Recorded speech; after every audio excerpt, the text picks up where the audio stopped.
Hello everybody, this is Dwayne with Edge of Nowhere Farm, and we're here today on a kind of a balmy late July morning. It's pretty early in the morning still, and really what Lori and I are doing this morning is we're looking at some fertilizing.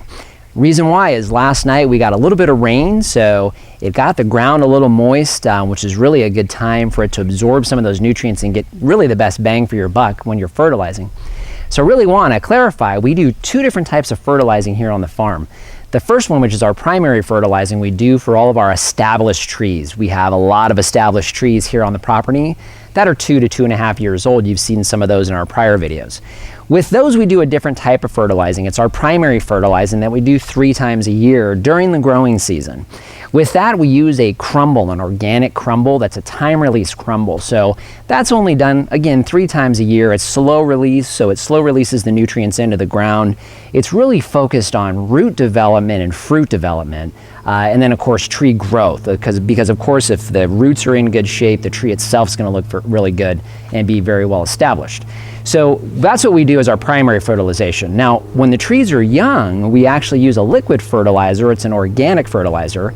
We do it monthly during the growing season, and we're going to use our blackberry bush this morning. We actually have several of them. We're going to use one of them this morning and show you what we do with our liquid fertilizer. Now, the liquid fertilizer that we use, you'll all recognize, comes in a white 1-gallon container. Comes in the big box stores, orange and blue. For those of you who know what that is, but you can get it there. It's pretty inexpensive and it's concentrated. So not the best smelling stuff on the planet, but it is concentrated. It works wonders for your younger fruit trees and bushes. So now as far as mixing, because it's a concentrate, come on over, let me show you how we mix this. What I have here is I have a 2-gallon tin watering can. We like the tin ones. It holds up better, especially in our sun. So they just stay in good shape even with the hot weather. And then of course we have our liquid fertilizer. So typically what we do is we do anywhere from 2 to 4 tablespoons. Because these bushes are a little more established, we're actually going to go with 4.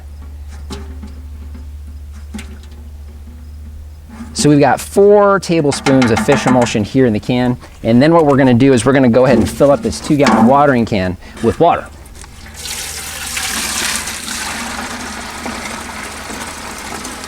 So obviously putting that in first and adding the water second keeps me from having to slosh all this stuff around on me, because again, it doesn't smell good, not something I want on me. All right, that's that. So what we're gonna do is we're gonna take this can over to one of our blackberry bushes and we're gonna show you how we apply it. Okay, so now we're over at our blackberry bushes. So what you see behind me are 2 of our last blackberry bushes. This is our Primark Blackberry, and this over here is our Triple Crown Blackberry. So both of these, you can see, are actually doing really, really well. They're very green and lush. And again, they just love this heat, and now the humidity's in here, they're ready to take off. So I've got our fish emulsion here that's now diluted in the 2 gallons of water. I'm going to show you how we apply it. Now, one thing I want to tell you, most of your watering cans are going to come with a sprinkler attachment on the end. I've removed that. I mean, I don't need to sprinkle this everywhere. The idea is to get it around the root zone, and it takes a long time for that to come out, and we've got several to do this morning. So I'm going to go show you how we apply it. Come on over this way. So if you get a close-up on this bush, you can see it's already really well established. We planted this, it was a little tiny sleeve. We planted it back in February, and it's really starting to show some new growth. So what we're going to do is we're going to get down towards the bottom, and it's already coming out.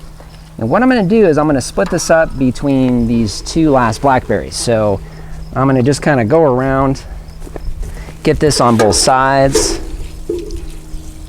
Now you don't want to get this on any of your leaves, so because it could burn the leaves. It's going to be hot today, as it always is. I'm looking at my can. We're about halfway here now, so that's pretty good. All right, Primark's done, so let's come over to the Triple Crown. So we've got our Triple Crown here. So this one's actually, again, in pretty good shape. A little easier for me to get down into the trunk, so I'm just going to pour this right into the middle. Again, it's still pretty young, so the root mass is really close to the tree itself, but I am going to kind of spray it out a little bit more. Lift it up and get it in there. and make them happy. So a couple things I wanted to talk about while we're here. Obviously we haven't gotten any fruit off of these bushes yet, but we've done a couple things with these beds. Number one, we've raised them because obviously berries spread out. The idea here is we've got them underneath our mulberry trees, so they'll kind of spread underneath the mulberry trees, and that's kind of a permaculture concept of having your lower growing things underneath the canopy of your larger trees and having kind of a fruit forest. So we'll get fruit off of our mulberry trees and we'll get fruit off of our blackberry bushes underneath. And the blackberry bushes help to shade that ground underneath the tree to help that tree out, and the tree gives it shade. And these blackberry bushes really like that afternoon shade and some shade in general. So we've got a lot of wood chips on the ground. You'll see those in the bed. Obviously the beds are amended. We'll talk about that on another episode. But we've got them wood chips, so it helps to keep the moisture in here. And it also attracts bugs, and those bugs break down the wood chips and they break down that organic matter.